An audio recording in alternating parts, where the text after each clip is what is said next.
What is up, everybody? Welcome back to the channel for a brand new video. In today's video, we're going to get a little bit critical. We might make some people mad because today we are breaking down who I feel are the 5 worst players from the 2021 CDL season. There were a bunch of guys who had pretty bad years this year, but these 5 stood out the most to me, so that's what we're going to talk about today. If you enjoyed the video, let me know by leaving a like down below and leave a comment as well with who you think was the worst player from the 2021 CDL season. And also subscribe to the channel if you want to see more countdown videos like this one from me in the future, because you definitely will. So I appreciate all of your support so much, and let's hop right into the video.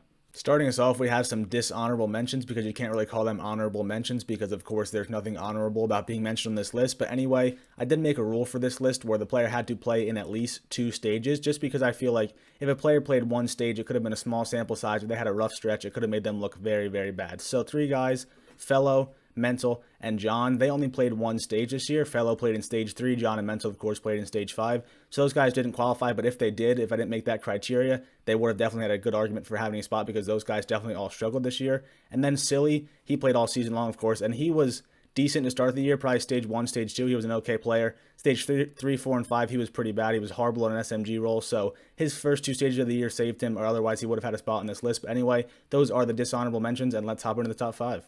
I guess I should say the bottom 5, and kicking us off, we have Slack. So I guess you would say he was the best of the worst. I have him as the 5th worst player in the 2021 CDL season.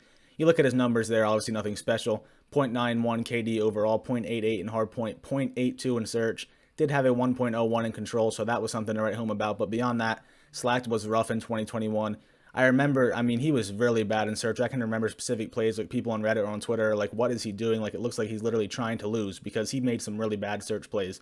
But overall, he just really didn't do much this year for Florida. I know he was in a tough spot trying to replace Farrow. He was supposed to be the guy in this team who sort of was the leader, who was the glue of the team. He held the team together while the rest of the guys got to showcase their talents because, of course, Skies, Awakening, Neptune, they all had the potential to be very promising slayers, but they really didn't show it that well in the beginning of the year. Like, it wasn't just on Slack. A lot of the players in the beginning of the year struggled for this team. Wake was playing well, and really nobody else was. Like, back to stage 1 is what I think of the most for that. But Slack definitely didn't play well. People were saying all year long, like the pros or the analysts saying, this team does not really have a leader. That was supposed to be Slack's role. So the fact that he was on the team and he was supposed to fill that role, but nobody really filled it, that's an indictment on him for sure. And beyond that, it's okay to be a leader, but if you can't really kill anything, it doesn't really matter. You can be the best leader in the world, but if you can't get any kills on the map, you're really not bringing that much to the team. And I think that describes Slack the most this year. So he is the best of the worst, but at the 5th worst player, I have to have Slack of the Florida Mutineers.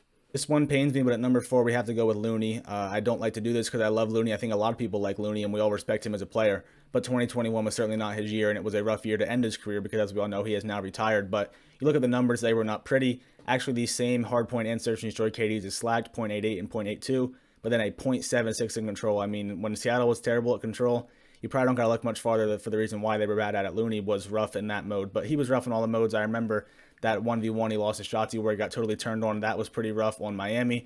Overall, though, you can say a lot of the same things about Looney as Slacked. He was supposed to be the guy who was the smart player, supposed to be the glue, be the playmaker or do the ratty things while the rest of your teammates can just slay, because Octane, Gunless, Pristini were supposed to be powerful slayers. But Looney, even worse than Slacked, he really did not slay at all. And like I was saying with Slacked, you can be a great leader, you can be the glue or do whatever else when it comes to making the right play.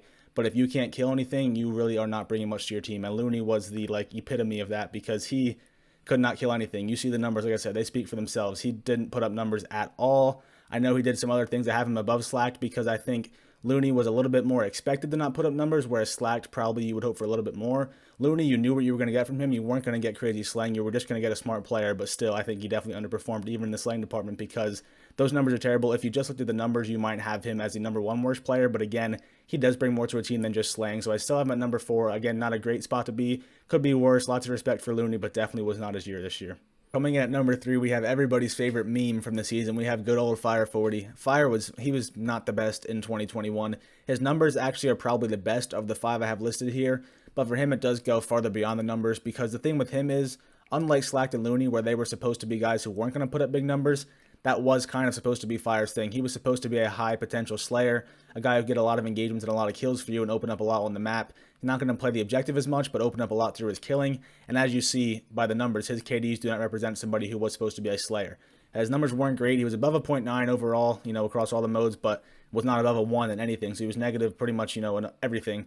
But the thing with him is, you think back to stage 1 and even stage 2 a little bit with Paris, they actually weren't a terrible team. They ended the year absolutely awful, but back then, Scraps was playing very well.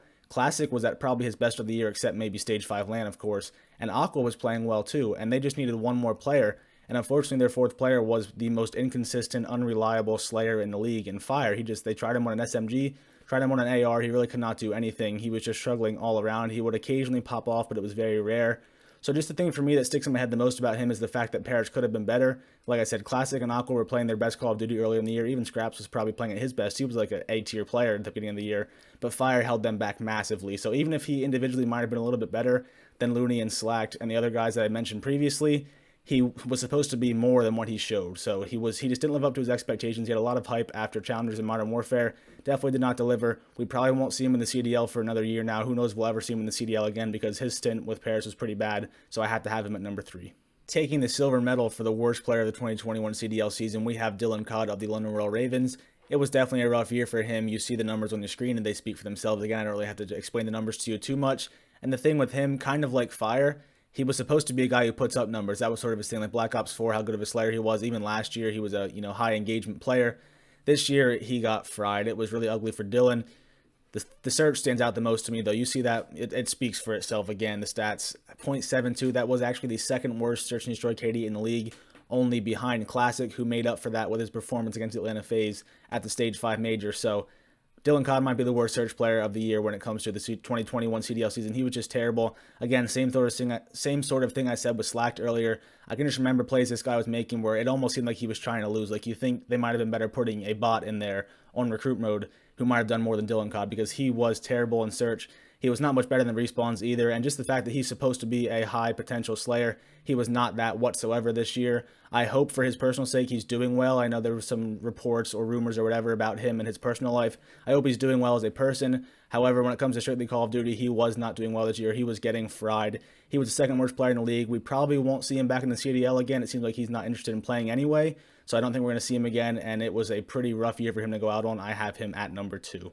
In this type of list, I can't really say last and certainly not least, so I guess I will have to say last and certainly least. We have Alex of the London Royal Ravens, Dylan's teammate, Dylan's SMG duo for times during the year. I have him at number 1. I mean, technically, dead last, but I just think for him, again, terrible numbers, but to forget about the numbers, there was a lot that led me to this conclusion. First of all, like I sort of said about Dylan, he's supposed to be a Slayer, and he didn't do that at all this year. So when you have a team built around your SMG supposed to be Slayers, then they put up numbers like this, that's going to really kill your team, because you don't really have, someone like Alex not focusing on, making the right play or getting the spawns, playing the ratty corner, just doing whatever he has to do to get the win. He just worried about slaying, and he's getting a lot of engagements and putting up those numbers. You are not going to have any success with someone, leading your team in engagements or however fast he's playing, getting outslayed that badly. So that reason number 1 is why I have him there. Reason number 2, I think he was part of the worst roster move of the 2021 season when he came back from his hiatus and he replaced Zed, because Zed was the glue that held that team together. And after Zed left, they pretty much have no success. And, Alex was just, he wasn't good. Another thing, too, is sort of the fact that he didn't really play for however many months it was. He didn't really play Challengers. I don't think he really played anything at all. And then he comes back in like he never left and his spot was safe.